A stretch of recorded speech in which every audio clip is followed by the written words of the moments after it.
Okay, this is part 3. It's not a very long one of chapter 24 of Pontius Pilate. But Caligula did not bother consulting Agrippa. The tribune Chaerea kept Pilate very closely informed of the emperor's next moves, since he might be involved again at any time. Caligula now commanded Publius Petronius, the new governor of Syria, to make and erect his statue. It was to be larger than life-size and plated with gold. He was to use the Syrian legions to overcome any Jewish resistance. Disgusted that the Roman military should be used for such purposes, Petronius nevertheless complied. He ordered the statue constructed at Sidon and then advanced with 2 legions to the borders of Palestine. Cornelius wrote Pilate what happened next. Understandably frantic at the projected monstrosity of sacrilege, the Jewish populace went on an agricultural strike in protest. A delegation of Jewish leaders met with Petronius, respectfully imploring him not to execute Caligula's plan.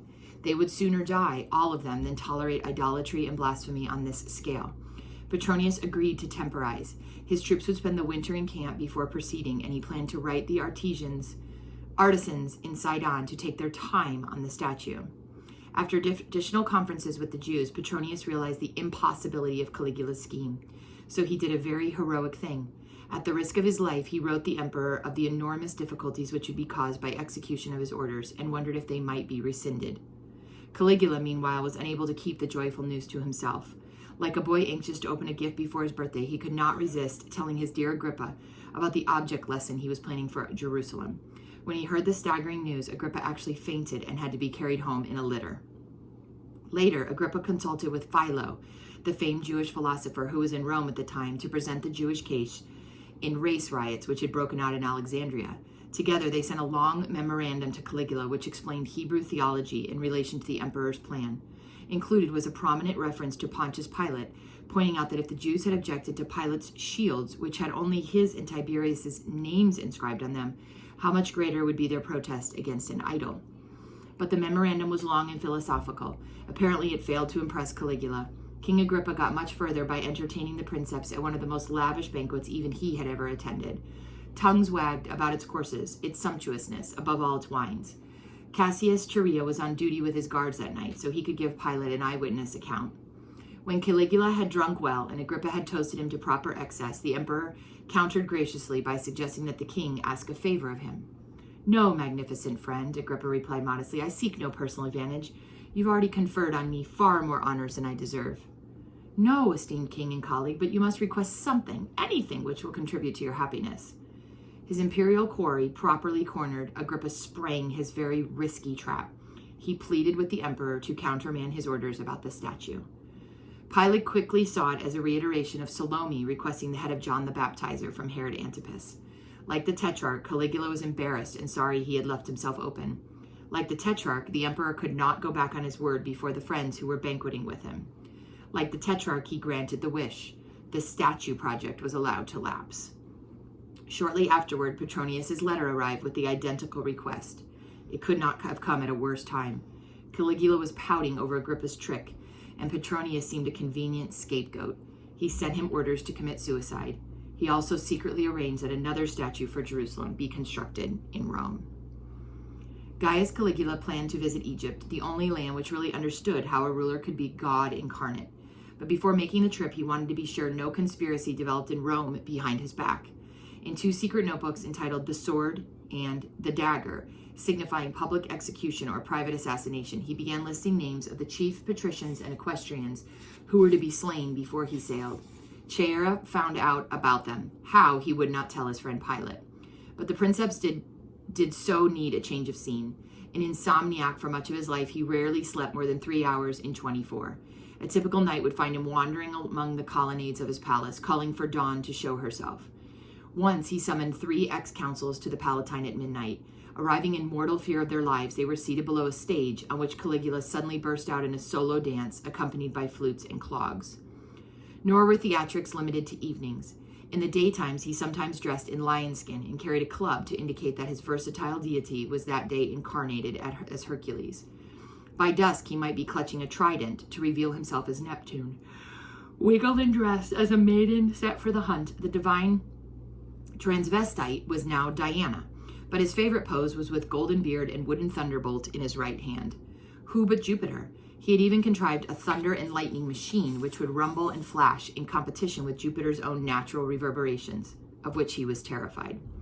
Rome could tolerate this farce no longer, for the humor in it had been lost in the general atmosphere of terror. Romans of every class were being exterminated like so many pests.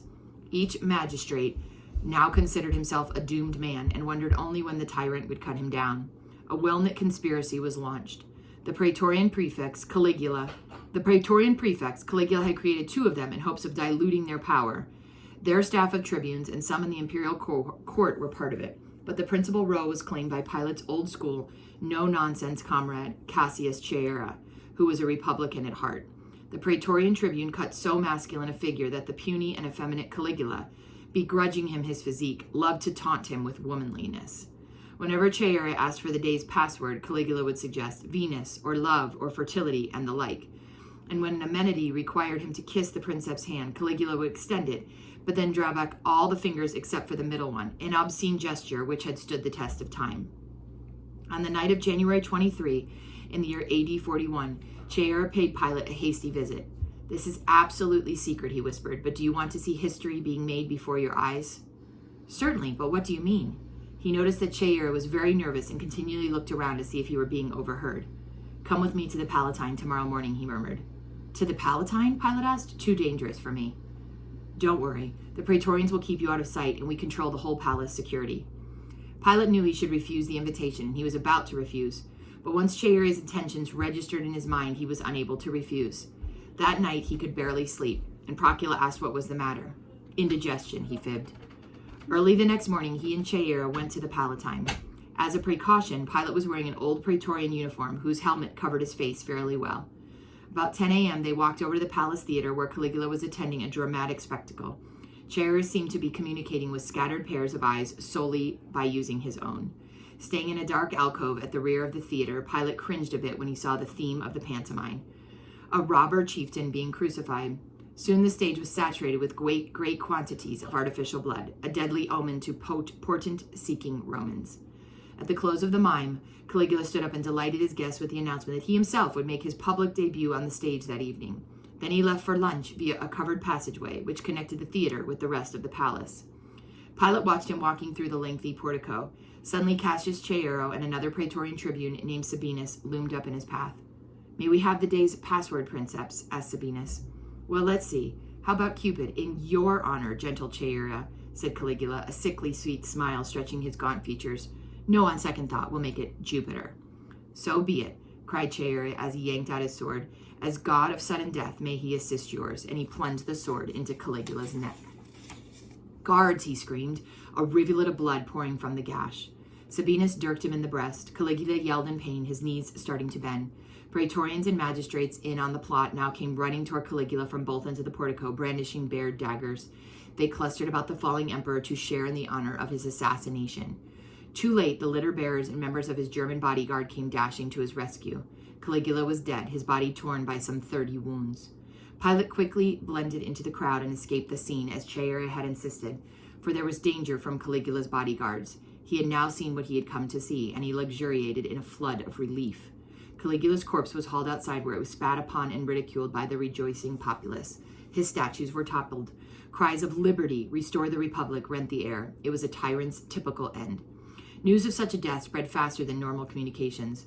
Across the Mediterranean Syria, Petronius learned the glad news almost a month before Caligula's letter ordering his suicide arrived, since the ship carrying it had been delayed 3 months by storms.